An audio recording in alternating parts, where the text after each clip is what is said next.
Hello,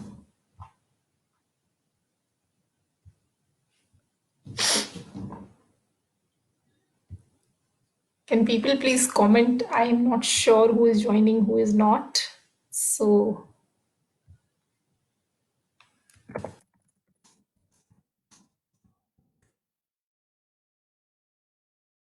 okay, great. I see someone. Mehak, can you let me know कब शुरू करना है so that at least maximum लोग जब तक आ जाए फिर हम शुरू करेंगे. Okay, now I can see comments. Great.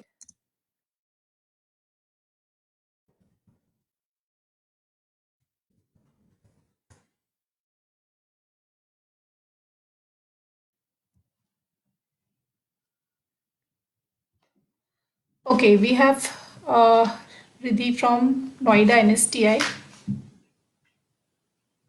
Good afternoon. We will be waiting for more people to join. Let's wait 2-3 more minutes and then we can start.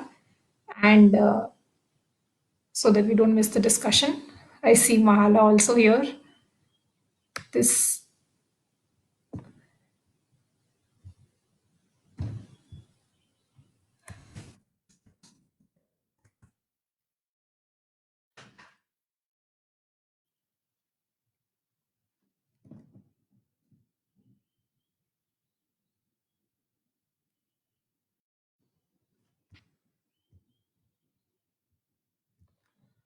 तो हम लोग 5 मिनट में शुरू करेंगे बिकॉज हम वेट कर रहे हैं बाकी लोगों के भी आने का.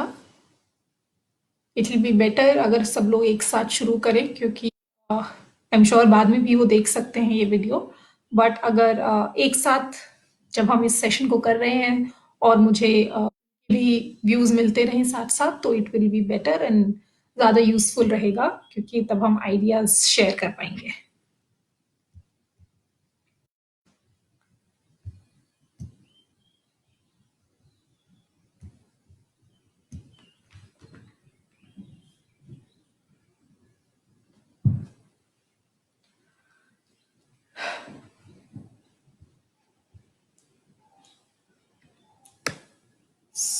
ओके, आई सी मोर पीपल.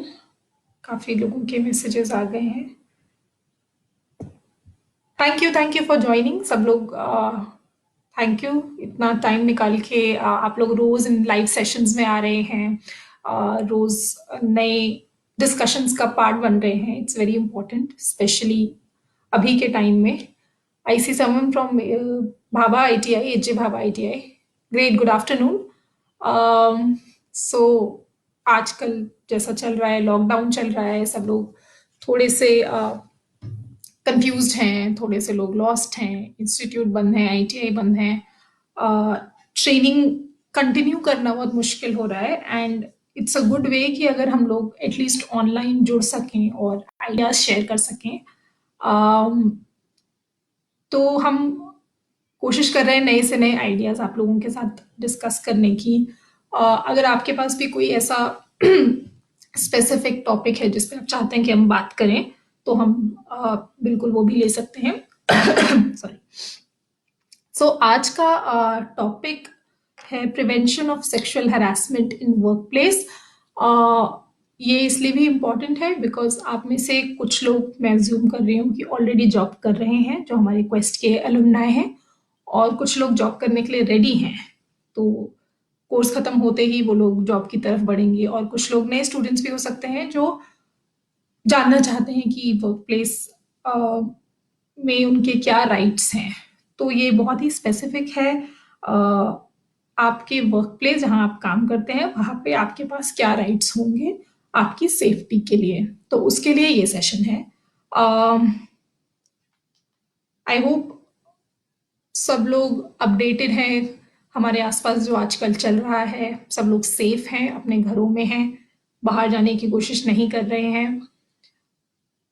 कोरोना वायरस की सबको जानकारी है और अगर और जानकारी लेना चाहते हैं तो आपके ट्रेनर्स जो भी हैं आपके हमारी क्वेस्ट की तरफ से आप उनको कभी भी कांटेक्ट कर सकते हैं, उनसे कोई भी इंफॉर्मेशन ले सकते हैं.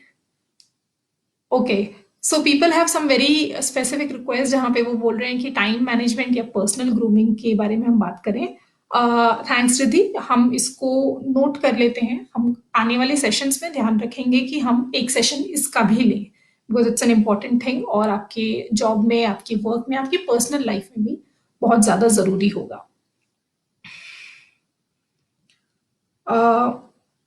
सो as I was saying, I hope सब लोग सेफ रह रहे हों, और अगर किसी को मेंटली बहुत ज़्यादा स्ट्रेस हो रहा है, कंफ्यूजन हो रहा है, घर पे बैठे बैठे पढ़ाई में मन नहीं लग रहा है, तो प्लीज़ शेयर कीजिए। वी कैन डिस्कस कि किस तरीके से हम एक दूसरे की हेल्प कर सकते हैं, लर्निंग को कैसे इंटरेस्टिंग बना सकते हैं, तो हम वो करेंगे। सो आई गेस हमारे पास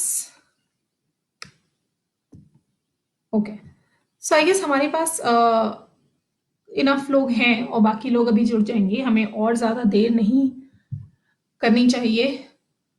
okay, Mahak is saying 1 minute more we should wait. So please अपने फ्रेंड्स को फटाफट व्हाट्सएप करिए और बोलिए आ जाइए सेशन में, बिकॉज ये बहुत ही ज़्यादा इंपॉर्टेंट सेशन है और जो बातें हम इस सेशन में डिस्कस करेंगे वो आपको हमेशा यूजफुल रहेंगी आपकी वर्क लाइफ में। सो इट्स इम्पॉर्टेंट कि हम ज़्यादा से ज़्यादा सवाल पूछें। ध्यान रखें कि जो ये सेशन है ये सिर्फ आप पे एप्लीकेबल नहीं है, या आपके दोस्तों, आपके रिश्तेदारों जिनको आप जानते हैं उनके लिए भी उन पे भी लागू होता है। तो अगर आपको इन्फॉर्मेशन होगी और आप अच्छे से समझ पाएंगे तभी हम आगे बता पाएंगे। तो ये नॉलेज सिर्फ अपने पास रखने के लिए नहीं है, ये नॉलेज आगे भी बांटने के लिए है। ओके, तो स्टार्ट करते हैं। हमें गो हेड मिल गया है। सेशन का नाम है prevention of sexual harassment in work place. सुनने में काफी भारी भरकम शब्द लग रहे हैं। आप में से कुछ लोगों को शायद पता हो ये किस बारे में है, कुछ लोगों को शायद ना पता हो। तो हम इसे थोड़ा तोड़ते हैं, थोड़ा सिंप्लीफाई करते हैं और धीरे धीरे इसके बारे में जानने की कोशिश करते हैं। तो स्टार्ट करते हैं सिंपल चीज से। आपके लिए वर्क प्लेस क्या है? हमने ये शब्द कई बार बोला, मैंने आज के अभी तक इंट्रोडक्शन में कई बार बोला वर्क प्लेस। तो हम वर्क प्लेस से क्या समझते हैं? अगर कुछ लोग कमेंट्स में मुझे अपनी अंडरस्टैंडिंग बता पाएं कि आप क्या समझते हैं एक वर्क प्लेस से। वर्क प्लेस यानी कार्यस्थल। कार्यस्थल से आप क्या समझते हैं? थोड़े से आइडियाज मुझे अगर मिलेंगे तो जानने में आसानी रहेगी कि हमको कहाँ तक अंडरस्टैंडिंग है हमारे वर्क प्लेस के बारे में। We will take 2 minutes.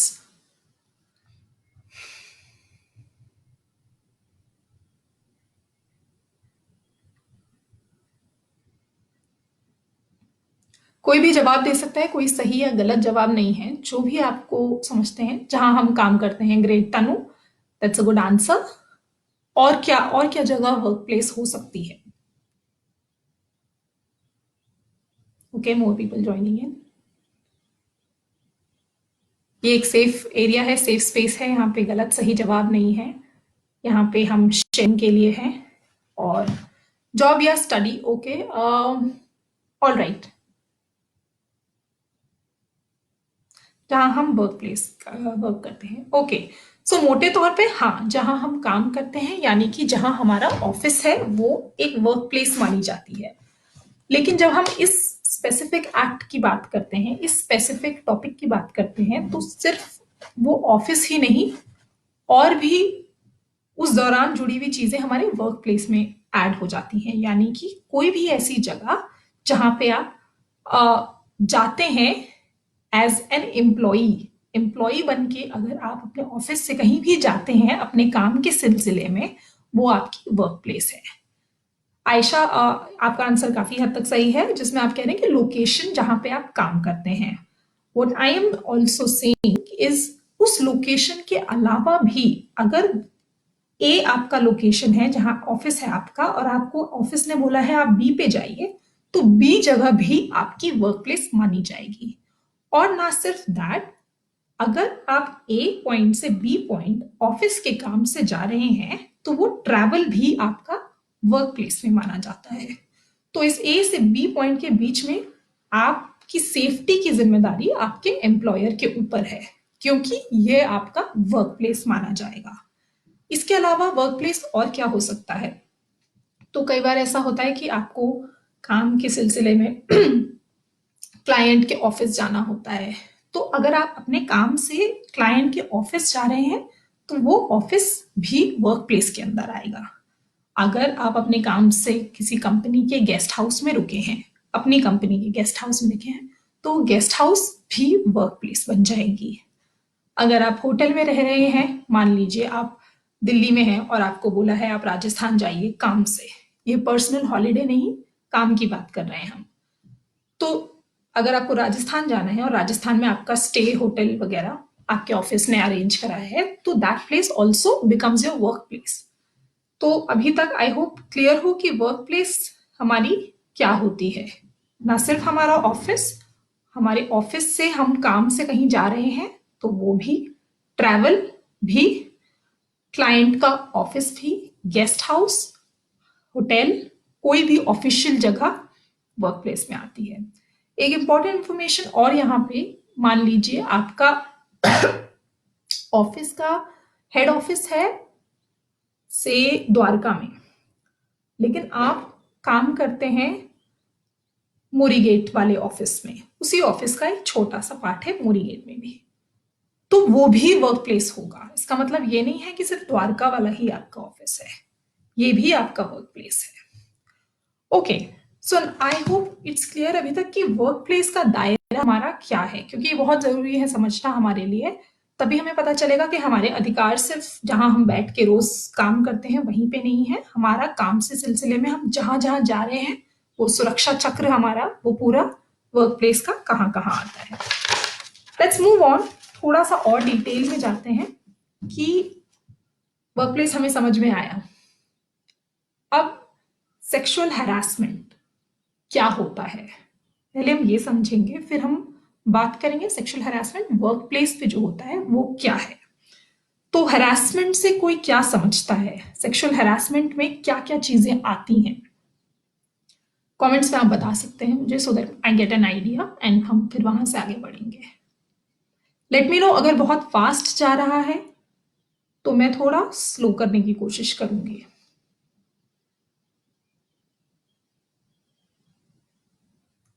Sexual harassment से हम क्या समझते हैं, हमारी अंडरस्टैंडिंग सेक्सुअल हैरासमेंट से क्या है, क्या चीजें आएंगी जिनको सुन के आप कहेंगे अरे ये तो सेक्सुअल हैरासमेंट है।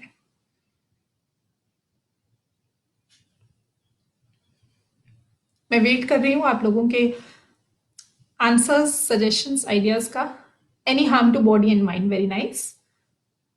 एनीवन एल्स, और कोई शेयर करना चाहेगा? Uncomfortable touch, very good. This group is very informed. Bad touch, okay.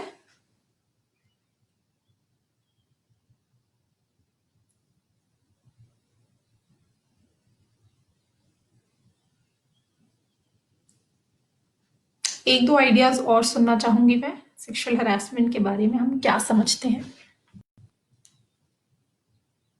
Uncomfortable comments and touch, okay. We are going in the right direction. When a person touch badly and behave, as well as just like a badly behavior and vulgar comments. Exactly, it's coming very close to our life and mind. Okay, great.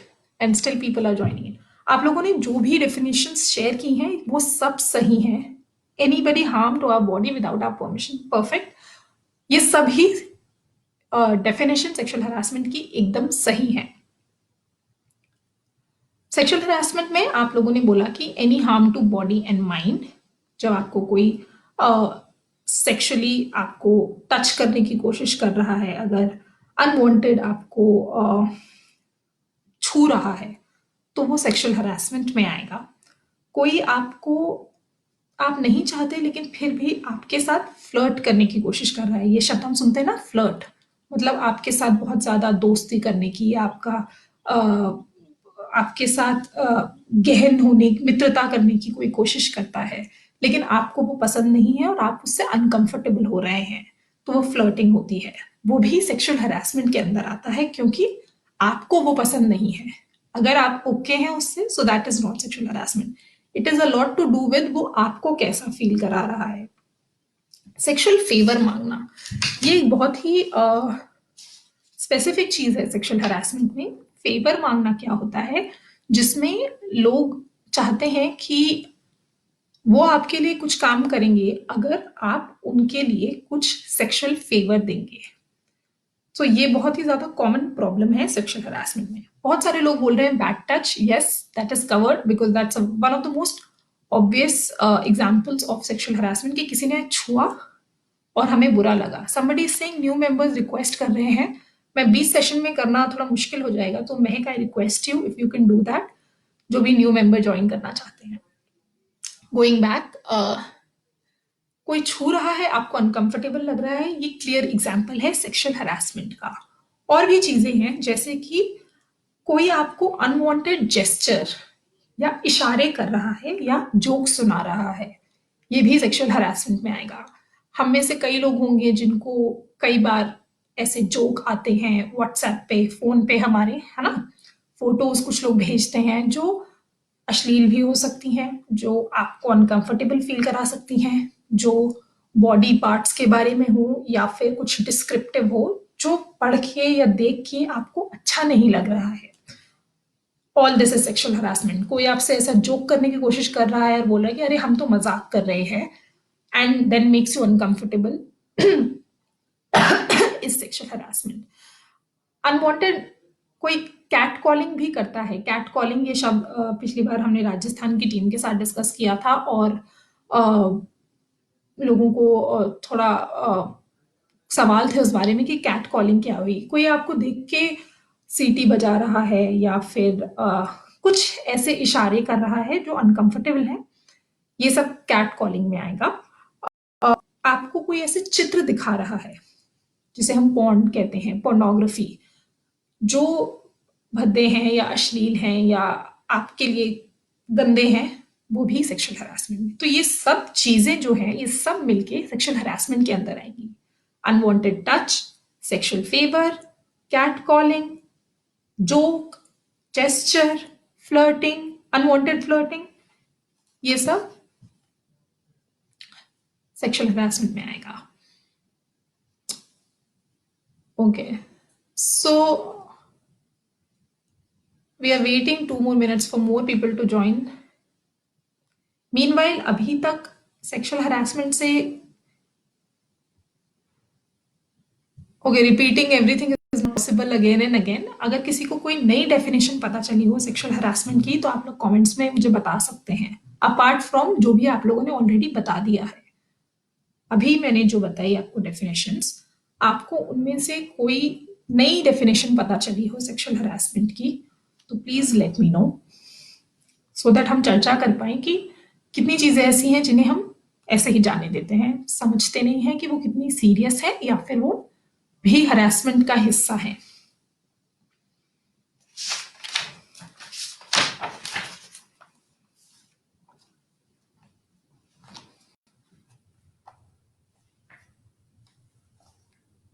अगर कोई भी share करना चाहता है कि वो sexual harassment से क्या समझे अभी के मेरे एक्सप्लेनेशन से, तो हम वो कर सकते हैं।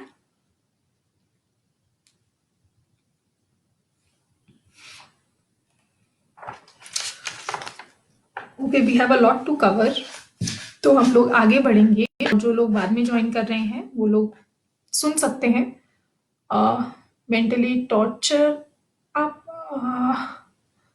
नॉट स्पेसिफिकली सिर्फ मेंटली टॉर्चर ही नहीं, अगर उसमें कोई सेक्सुअल हरासमेंट का एंगल हो और कोई व्यक्ति मेंटली टॉर्चर्ड फील करे, तो यस, वो सेक्सुअल हरासमेंट में आ सकता है।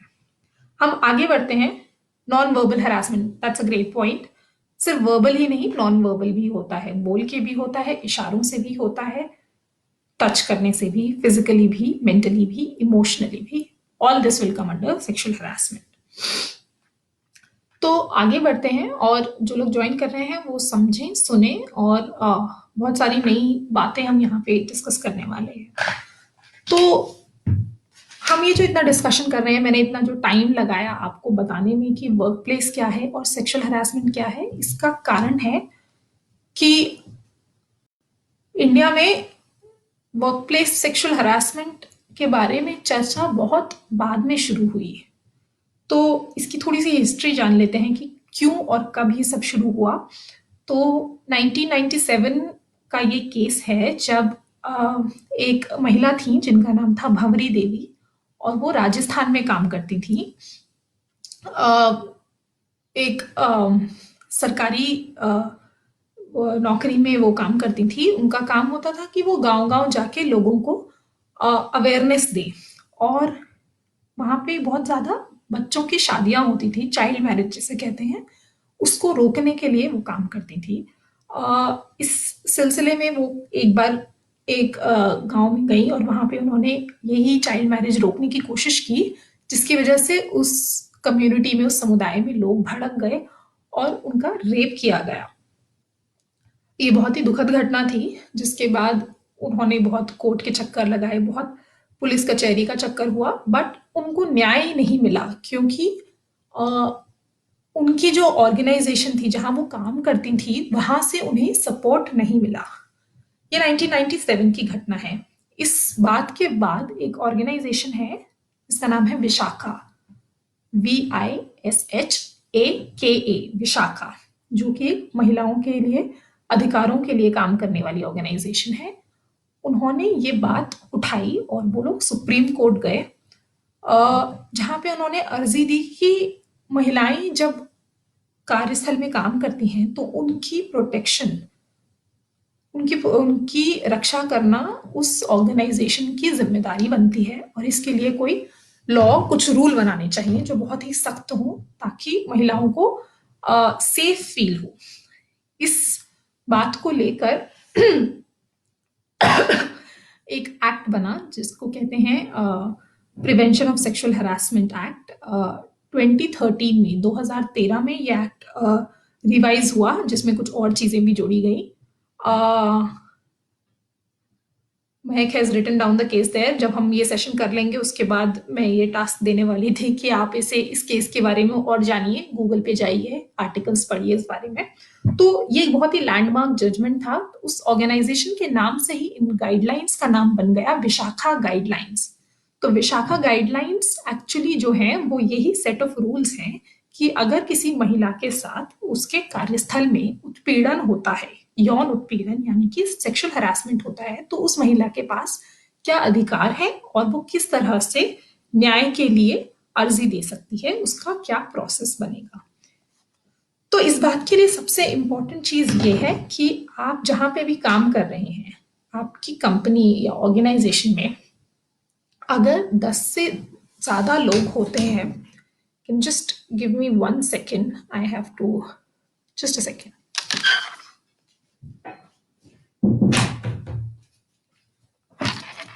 Okay, sorry for the disruption. अगर आपकी ऑर्गेनाइजेशन में 10 से ज्यादा लोग हैं तो आपके ऑर्गेनाइजेशन में एक कमिटी का गठन होना चाहिए, जिस कमिटी को हम बोलते हैं ICC, यानी internal complaints committee. Internal complaints committee मतलब एक ऐसी कमिटी जो ऑर्गेनाइजेशन में होने वाली कोई भी ऐसी सेक्सुअल हरासमेंट की घटना को हैंडल करती है और उन कंप्लेंट्स के बारे में इन्वेस्टिगेशन करती है। अगर आपके ऑर्गेनाइजेशन में अभी आपका काम है, अगर आप काम कर रहे हैं, जॉब कर रहे हैं, आप चेक कीजिए, अगर आपकी कंपनी में 10 से ज्यादा लोग हैं तो क्या आपकी कंपनी में ICC इंटरनल कंप्लेंट कमिटी बनी है या नहीं बनी है। और अगर नहीं है तो बाय लॉ 50,000 रुपए का जुर्माना हो सकता है आपकी ऑर्गेनाइजेशन को। अगर आपकी ऑर्गेनाइजेशन में ऐसी कमिटी नहीं है तो एक डिस्ट्रिक्ट लेवल पे कमिटी होती है जिसे हम बोलते हैं लोकल कंप्लेंट्स कमिटी, जिसका डिस्ट्रिक्ट मजिस्ट्रेट हेड करते हैं जिसे। तो इस कमेटी के बारे में थोड़ा सा हम जानेंगे कि ये कमेटी क्या है, इसमें कौन होता है, उनका क्या काम होता है। ICC यानी कि इंटरनल कंप्लेंट कमेटी में सबसे पहले एक महिला जो सीनियर लेवल पे होंगी वो इसका पार्ट होंगी।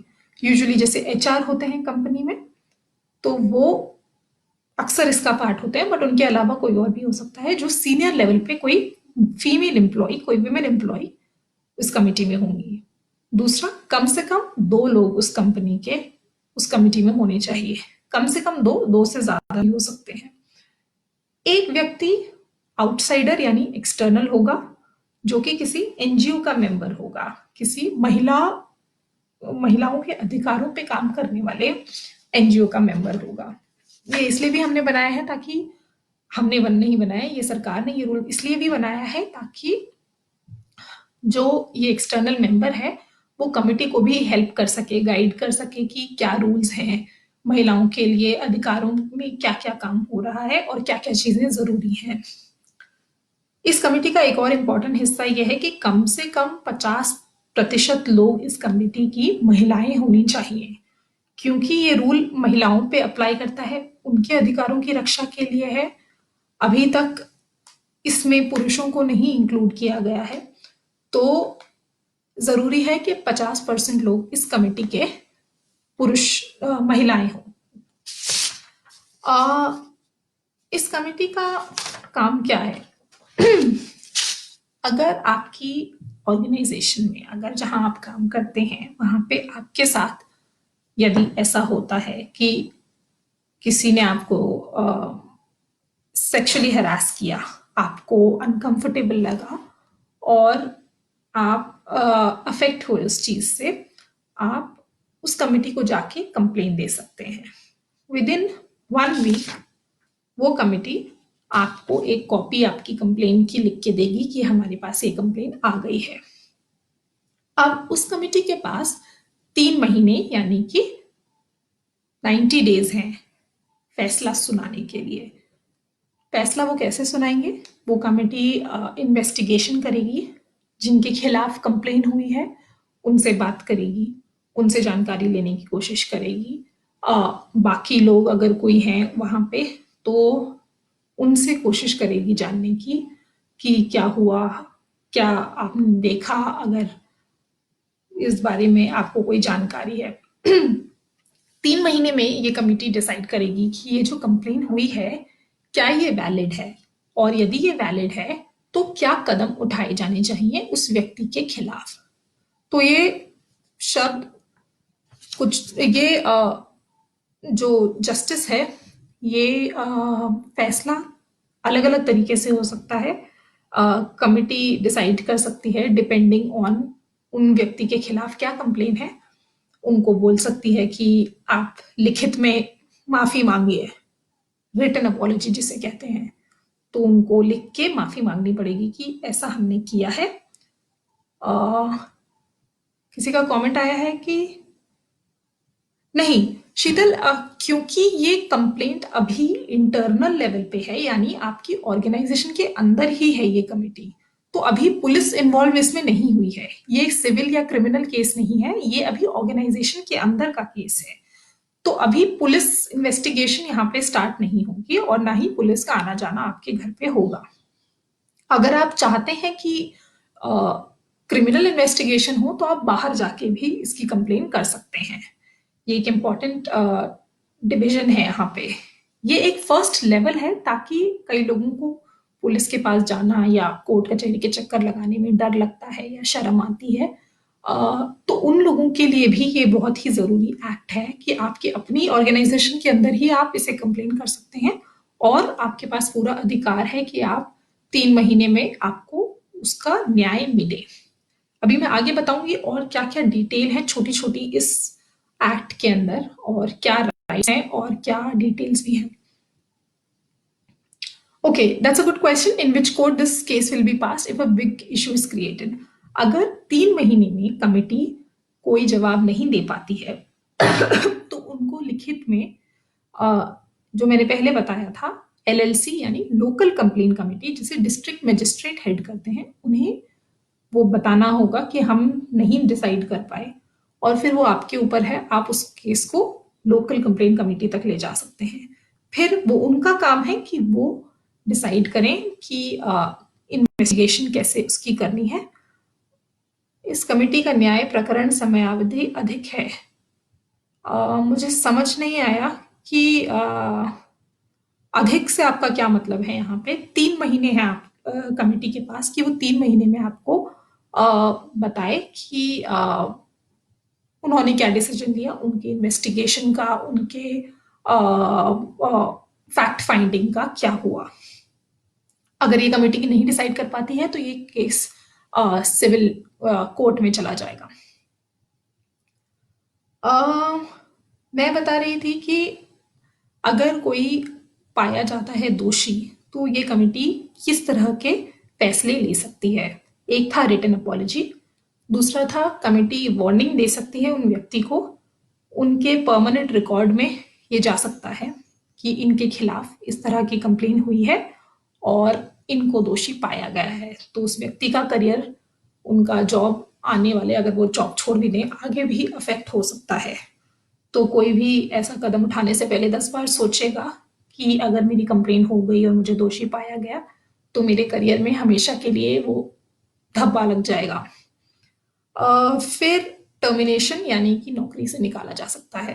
ये एक बड़ा कदम है जब अ, कोई बहुत ही ज़्यादा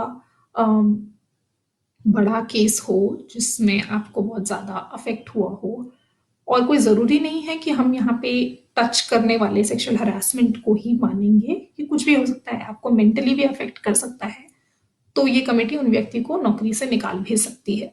निकाल भी सकती है मतलब रिकमेंडेशन देगी कि इन्हें नौकरी से निकाला जाए। काउंसलिंग और है जो अक्सर होता है कि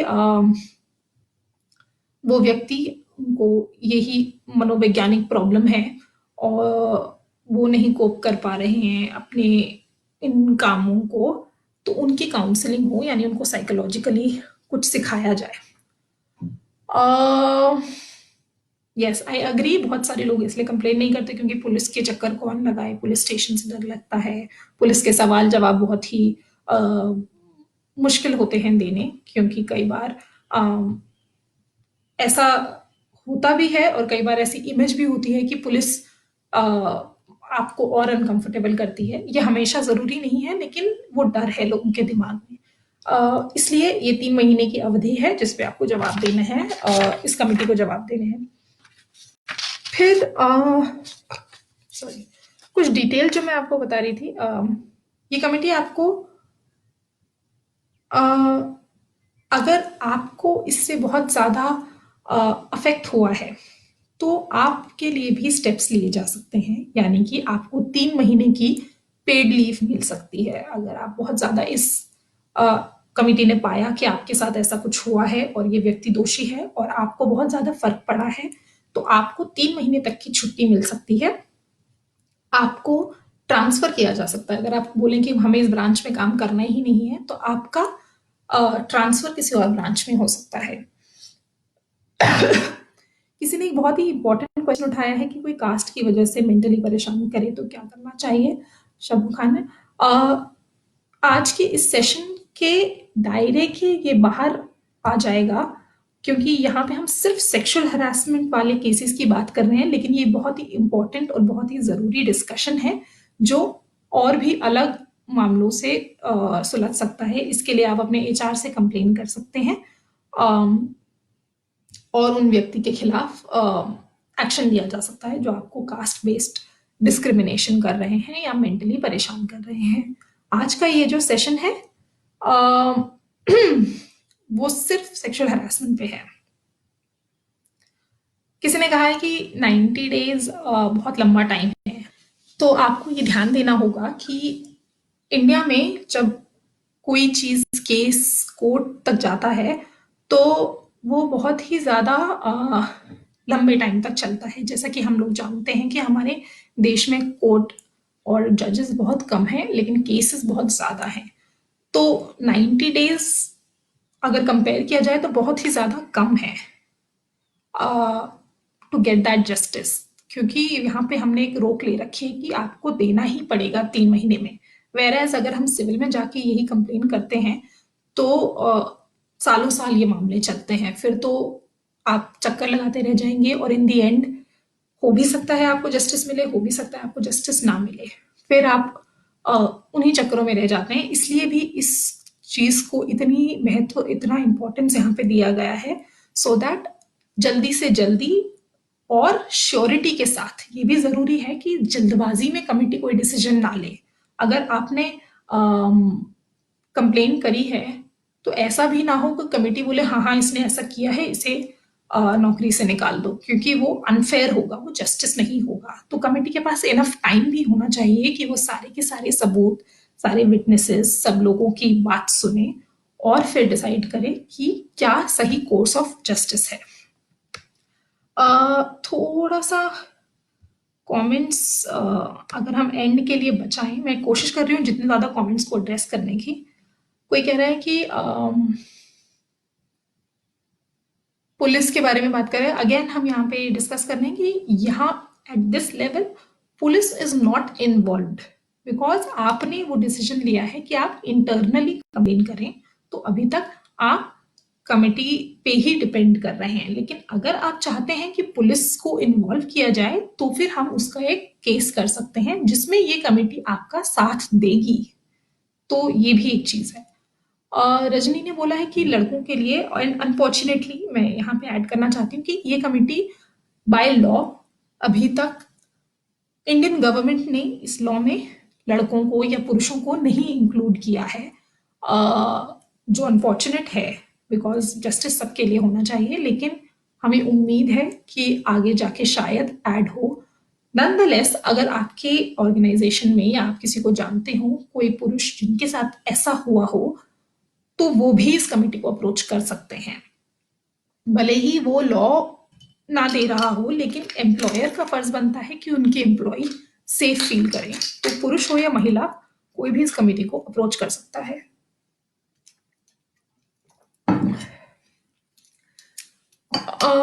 मैं बात कर रही थी एम्प्लॉयर की रिस्पॉन्सिबिलिटी की, कि जिम्मेदारी क्या है। अच्छा, किसी ने पूछा था अगर दूसरी ब्रांच ना हो तो ये वन ऑफ द ऑप्शंस है कि आपके लिए, आपकी सेफ्टी के लिए क्या किया जा सकता है। अगर कोई ब्रांच ना हो तो then it is a discussion जो आपको अपने एम्प्लॉयर या फिर अपनी कमेटी के साथ डिसाइड करना पड़ेगा कि आप अब वहां पे कैसे कंटिन्यू करेंगे।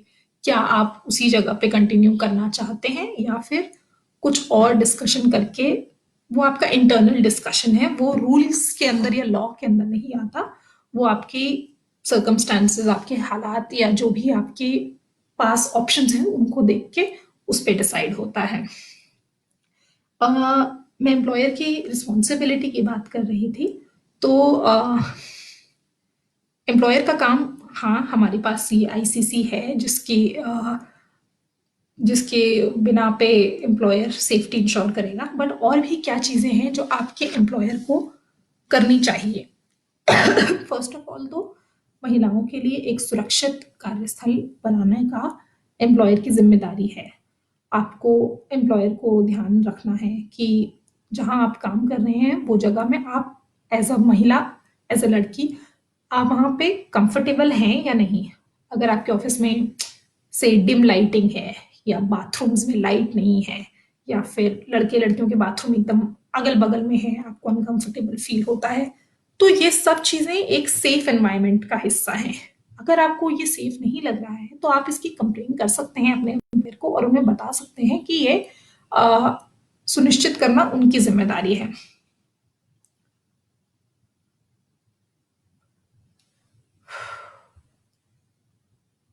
बिल्कुल, आप में से किसी ने पूछा अगर कोई लड़की किसी लड़की का यौन उत्पीड़न करती है तो उनके लिए भी बिल्कुल कड़े फैसले हैं, और जो रूल्स कोई पुरुष अगर महिला का उत्पीड़न करे उन पे अप्लाई करते हैं, वही रूल्स किसी महिला पे भी अप्लाई करते हैं इक्वली।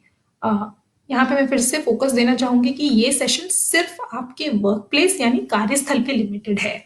ये आपके आईटीआई का हिस्सा नहीं है, ये आपके घर का हिस्सा नहीं है। ये सिर्फ वर्क प्लेस, जहां से मैंने स्टार्ट किया था, सिर्फ वर्क प्लेस की ही बात हो रही है। आपके आईटीआई में भी एक ऐसी कमेटी होगी, आपके पॉलिटेक्निक्स में भी ऐसी कमेटी होगी। आपको पता लगाना है, ये सबका होमवर्क है कि क्या आपके आईटीआई में, आपके वर्क प्लेस में ये ऐसी कमेटी है और कौन लोग उसका हिस्सा हैं। आपके टीचर भी उसका हिस्सा हो सकते हैं कमेटी का। तो इंश्योरिंग सेफ्टी मतलब सेफ आपको एनवायरनमेंट लगना चाहिए। हर एम्प्लॉयर को ज़रूरी है कि एक ऐसे पोस्टर्स लगवाए अपने ऑफिस के अंदर जहाँ पे इस एक्ट के बारे में बात हो रही हो। जैसे कि आपके आईटीआईज में क्वेस्ट का सेक्सुअल हरासमेंट का पोस्टर किस किस के आईटीआई में है, आपने देखा होगा शायद, नोटिस बोर्ड पे या फिर क्लासेस के अंदर या क्लासेस के बाहर हमने पोस्टर लगाए हैं जगह जगह सेक्सुअल हरासमेंट के बारे में। किसी के आईटीआई में है ये? तो ऐसे ही employers, yes, sexual harassment for women at work place, ये क्वेस्ट ने पोस्टर लगाए हैं। ऐसे ही एम्प्लॉयर की जिम्मेदारी है कि वो भी अपने ऑफिस के अंदर जगह जगह पे ऐसे पोस्टर्स को डिस्प्ले करे, और ना सिर्फ डिस्प्ले करे, मतलब ये नहीं कि कबर्ड के अंदर डाल दिया तो मतलब हो गया। ऐसी जगह डिस्प्ले करे जहां पे सब लोग उसे देख पाए, ताकि लोग देखें, उसे याद रखें, उनके दिमाग में ये सवाल हो कि अगर मैंने ऐसे किया तो मेरे खिलाफ क्या हो सकता है। किसी ने बहुत ही इंपॉर्टेंट क्वेश्चन पूछा है, अगर कंपनी के एचआर ही अगर ऐसा करें या कंपनी का ओनर ही ऐसा करे तो क्या होगा। ऐसे मामले में क्योंकि कंपनी का ओनर या फिर कोई पावरफुल व्यक्ति इस पोजीशन में है जो अफेक्ट कर सकता है, सीधे ये मामला एलसीसी यानी लोकल कंप्लेन कमेटी के पास चला जाता है।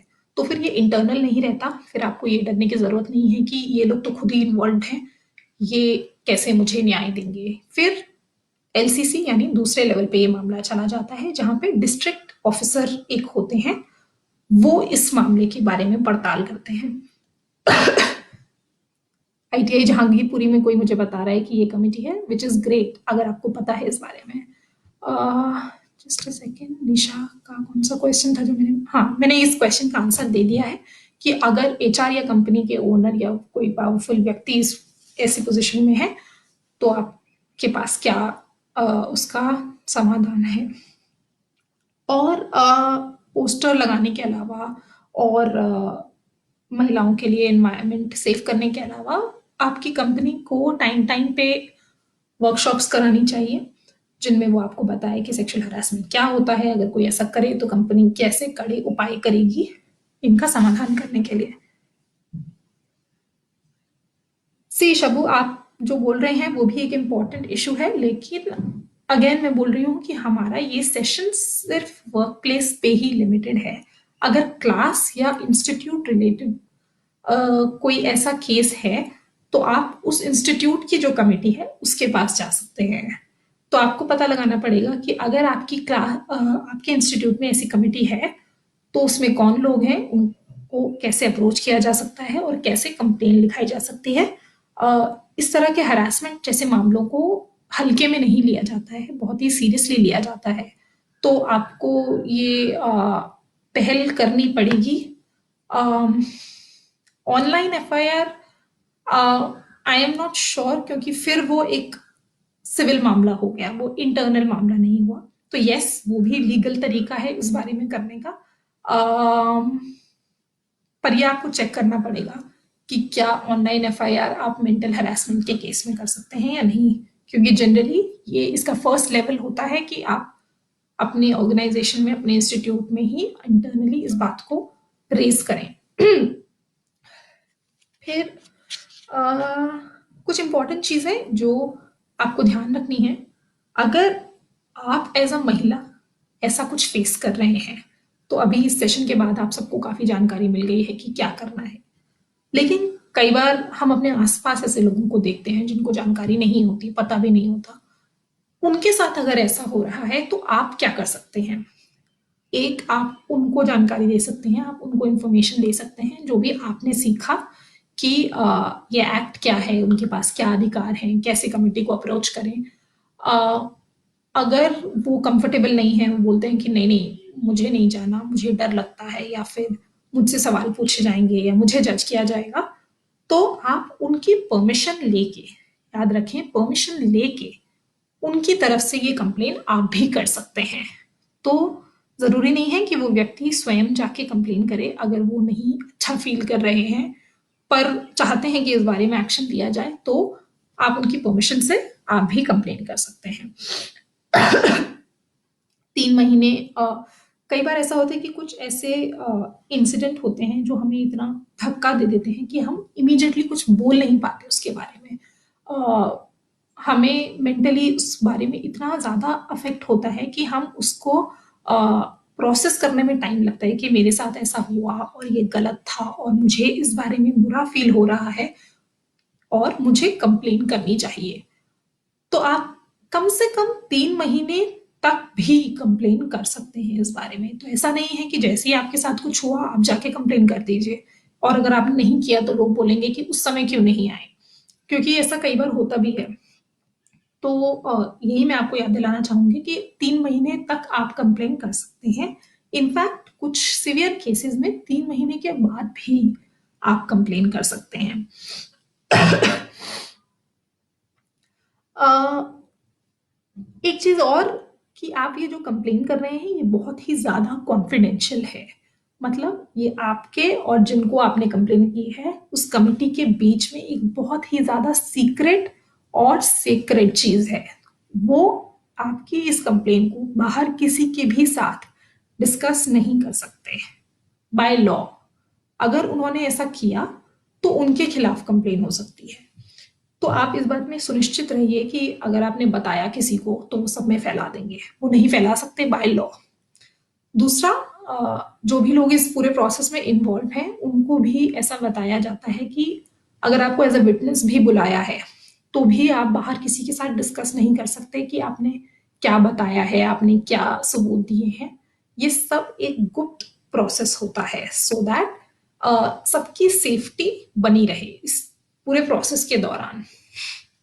बहुत ज़रूरी चीज़ ये भी है कि इस लॉ को, इस एक्ट को इस्तेमाल गलत इस्तेमाल ना किया जाए, इसका मिसयूज़ ना हो। मतलब किसी के खिलाफ गलत या झूठी कंप्लेन आप ना लिखाएं क्योंकि फिर आपके खिलाफ क्रिमिनल केस भी हो सकता है अगर आपने इस मामले में एक झूठी कंप्लेन किसी के खिलाफ लिखवाई, क्योंकि आप किसी की करियर को अफेक्ट कर सकते हैं, किसी के पर्सनल लाइफ को अफेक्ट कर सकते हैं। तो ऐसा डिसीजन लेने से पहले ध्यान रखें, सोचें अच्छे से, क्या ये जो हुआ आपको अनकंफर्टेबल जो फील हुआ वो क्या सेक्सुअल हरासमेंट के अंदर आता है?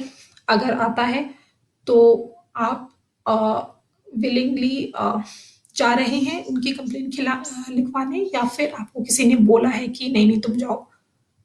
आपको अगर किसी ने बोला है तो आप उस बारे में सोचें, समझें, अपने दिमाग से, अपने विवेक से सवाल उठाएं कि ये कंप्लेन लिखवाना ज़रूरी है क्योंकि आप ना सिर्फ अपनी सेफ्टी के बारे में कंसर्न है, आप बाकी जो भी महिलाएं काम करती हैं आपके ऑर्गेनाइजेशन में, तो आप उसको भी सेफ्टी इंश्योर कर रहे हैं ताकि उनके साथ ऐसा ना हो।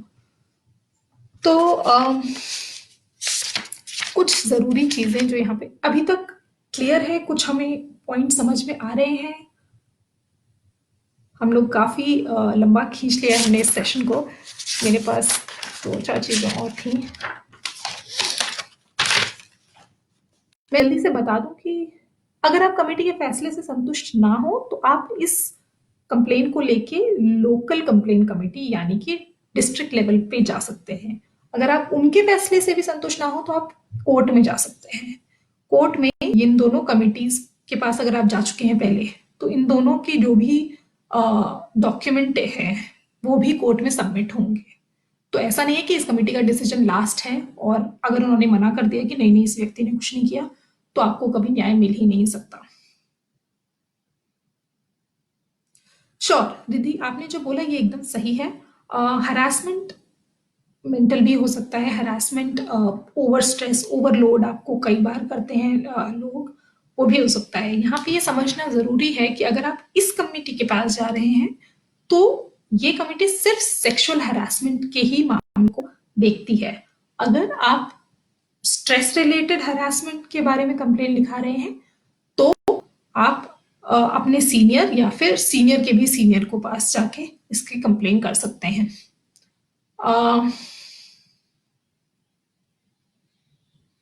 Okay, some serious experiences some people are sharing, which is very unfortunate, which is harassment. I am sorry अगर ऐसा हो रहा है आपके साथ जैसा कि आपने लिखा है. आई वुड रिक्वेस्ट कि जो भी कंसर्न हमारे यहाँ पे ट्रेनर्स हैं वो प्लीज़ इसको नोट करें और कोशिश करें कि इस चीज़ को एड्रेस किया जाए. ये बहुत ही सीरियस एक्यूजेशन है और ये बहुत ही ज़्यादा ध्यान देने वाली बात है अगर आपके लर्निंग एनवायरनमेंट में, आपके इंस्टीट्यूट में आपके साथ कास्ट बेस्ड हरासमेंट या डिस्क्रिमिनेशन हो रहा है, और ये बिल्कुल टॉलरेट नहीं किया जाएगा एट एन इंस्टीट्यूट लेवल. अगर आपके इंस्टीट्यूट में ऐसा हो रहा है तो प्लीज़ उसको एड्रेस कीजिए, उसके खिलाफ कंप्लेन कीजिए. अगर आपको नहीं समझ में आ रहा है तो आप हमारे क्वेस्ट के जो भी टीचर्स हैं आप उनको अप्रोच कर सकते हैं, उनसे हेल्प मांग सकते हैं. अच्छा, अब हमने बात की कि वर्क प्लेस क्या है, हम बात की हरासमेंट क्या है, हमने बात की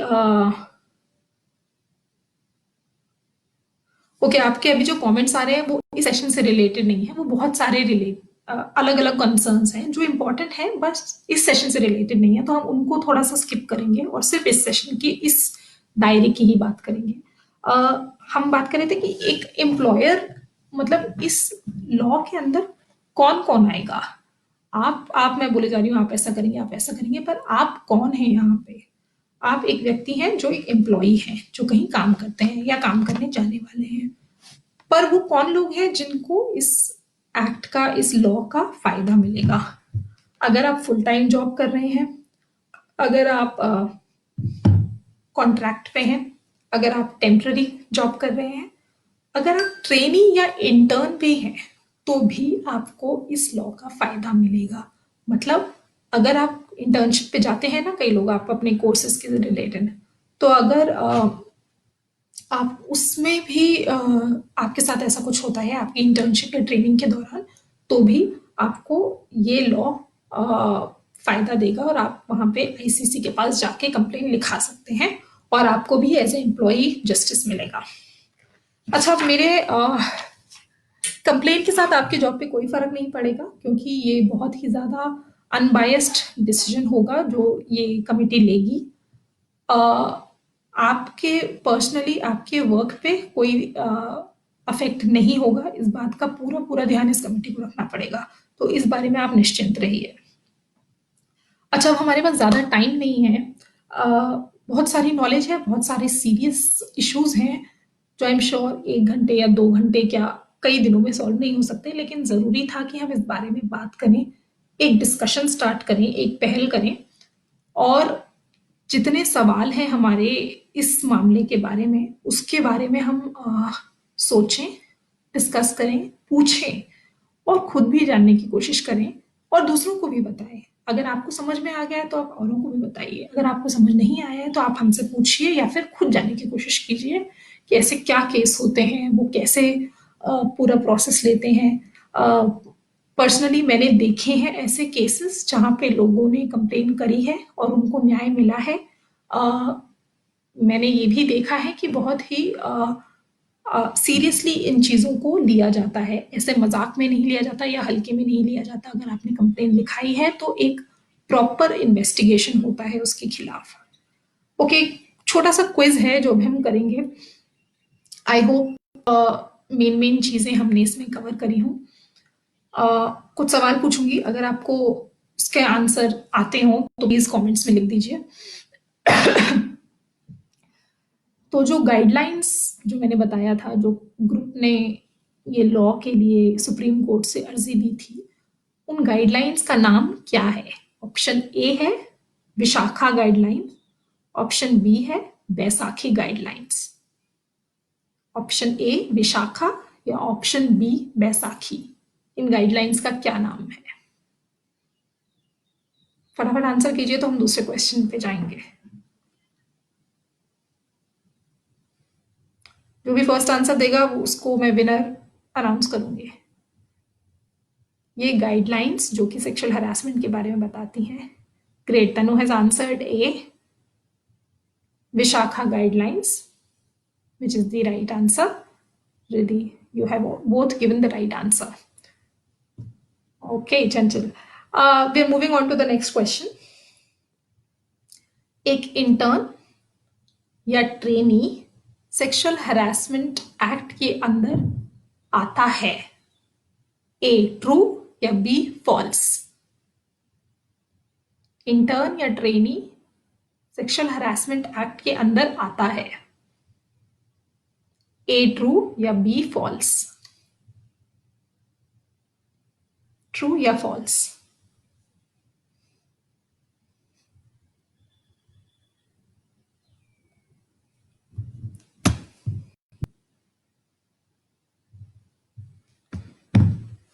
true. Mohini and Riddhi have answered true.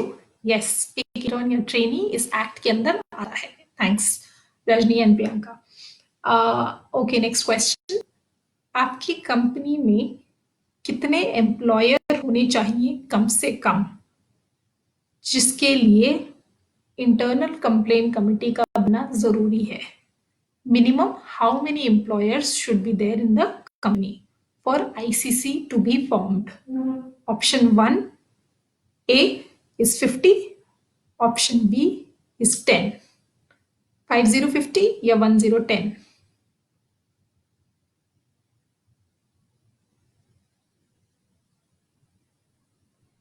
Two people have answered 10. 20 तो ऑप्शन भी नहीं है. There are two options, 50 या 10. 10 is the right answer. Yes.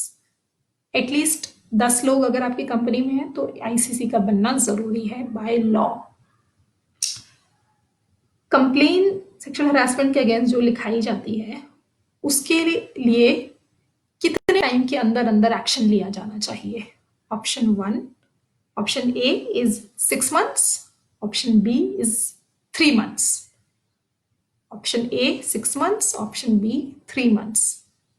कितने टाइम के अंदर एक्शन लिया जाना चाहिए? Not 50, it's 10 employees. 10 was the right answer of last question. अभी का क्वेश्चन है कि कितने टाइम के अंदर एक्शन लिया जाना चाहिए, 6 months और B 3 months? Great, 3 months is the right answer. Thank you for taking part in this. I am sure सबके अंदर बहुत सारे सवाल होंगे जो सिर्फ एक सेशन में कंप्लीट नहीं हो सकते, बट जरूरी था कि हम बात करें. वर्क प्लेस समझें क्या होता है, हरासमेंट समझें क्या होता है, आपके पास क्या राइट्स हैं, आप दूसरों की कैसे हेल्प कर सकते हैं, आप अपने एम्प्लॉयर से कैसे डिमांड कर सकते हैं कि वो आपके लिए एक सेफ एनवायरनमेंट तैयार करे. इन सब चीज़ों के बारे में डिस्कशन ज़रूरी है क्योंकि आप लोग यंग लोग हैं. आप में से कई लोग अपने फर्स्ट जॉब में होंगे, आप में से कई लोग रेडी हैं जॉब करने के लिए. तो हम जानें कि हमारी सेफ्टी सिर्फ हमारे हाथ में नहीं है, स्पेशली फॉर गर्ल्स जिनके पेरेंट्स कई बार बाहर नहीं भेजते ये बोल के कि अरे तुम्हारे यहाँ कितनी लड़कियां काम करती हैं, क्या टाइमिंग है, सेफ्टी कैसे होगी. तो हम ज़्यादा से ज़्यादा कोशिश करें जानने की कि हमारी कंपनी हमें कितना सेफ्टी दे रही है और हमारी कंपनी में क्या मैकेनिज्म है, क्या ये कमिटीज़ हैं जिनके पास हम जा सकते हैं इन केस ऐसा कुछ हुआ, ना सिर्फ हमारे लिए पर हमारे आसपास काम करने वाले लोगों के लिए. तो हम ये जानें, अपने पेरेंट्स को आश्वस्त कराएं, उनको बताएं कि ये सब अवेलेबल है आपके पास, आपकी कंपनी आपको सपोर्ट करती है, आपको सेफ्टी को ध्यान में रखती है, उसको सीरियसली लेती है. ऑल्सो अगर आपका कोई सीनियर पोजीशन में है, कोई बॉस हैं जो आपको फोर्स कर रहे हैं सेक्सुअल फेवर्स के लिए, या आप किसी जानते हो ऐसे व्यक्ति को जिनको फोर्स किया जा रहा है, तो आपको पता हो कि ऐसा नहीं है कि आपके पास कोई टूल नहीं है या आपके पास कोई अधिकार नहीं है और आपको ये सहना ही होगा क्योंकि आप उस कंपनी में एक छोटे से एम्प्लॉय हैं और वो एक बहुत बड़े व्यक्ति हैं. तो ऐसा बिल्कुल नहीं है. आपको पूरा हक है कि आपको न्याय मिले और आपको सही मैकेनिज्म पता हो बस. तो ये सेशन यही एंड करते हैं. हमने काफ़ी ज़्यादा, एटलीस्ट मैंने बहुत बात की और आप लोगों ने काफ़ी ज़्यादा साथ दिया डिस्कशन में. क्वेश्चंस आपके काफ़ी डिटेल थे और जो भी क्वेश्चंस इससे रिलेटेड नहीं है लेकिन इक्वली इंपॉर्टेंट है। प्लीज उन क्वेश्चंस को ध्यान में रखें और हमारे ट्रेनर्स के साथ शेयर करें, और हम कोशिश करेंगे कि हम ज़्यादा से ज़्यादा इस टाइप के इश्यूज को पहुंचने की कोशिश करें। अगर हम सेशन नहीं कर सकते तो हम उनका जवाब देने की कोशिश तो करेंगे ही कम से कम, या आपको लीगल रेमेडी बताएंगे। So I will end this session now. Thank you so much for joining. I hope सब लोग कोरोना के इस टाइम में अपना ख्याल रख रहे हों, हाथ धो रहे हों। Safety first, so please stay safe, घर के अंदर रहें, बाहर ना जाएं। ऑनलाइन लर्निंग बरकरार रखें। अगर कॉलेज बंद हो जाए कोई बात नहीं, जितना टाइम हम व्हाट्सएप, यूट्यूब और टिकटॉक और ये सब करने में लगा रहे हैं, थोड़ा सा टाइम लर्निंग के लिए निकालें, सो दैट वो कनेक्शन छूट ना जाए। जब वापस आईटीआई जाए तो ऐसा ना लगे कि ये कहाँ आ गए और क्या करना पड़ रहा है। तो वो कंटिन्यूटी बरकरार रखें, और जितना खाना, सोना और दोस्तों से बात करनी है प्लीज कंटिन्यू करें। Thank you so much. मैं अपना इंट्रोडक्शन देना भूल गई थी क्योंकि उस टाइम पे लोग नहीं आए थे। मेरा नाम अंकिता है और मैं माई क्वेस्ट, हमारी क्वेस्ट का ही हिस्सा हूँ। मैं आपके आईटीआई, आप में से कुछ ने मुझे देखा होगा, शायद कुछ ने नहीं देखा होगा, मैं आती रहती हूँ और मैं ट्रेनिंग एंड कंटेंट टीम का हिस्सा हूँ। तो अगर कभी कोई चाहता हो कि मैं उनके आईटीआई में आके, जब ये सब खत्म हो जाएगा, आप लोगों से बात करूं या कोई सेशन लूं, प्लीज लेट महक और anybody whoever your trainer is, let them know, और मैं पक्का आपके आईटीआई आऊंगी and we will do some sessions together. Okay, thank you so much, bye.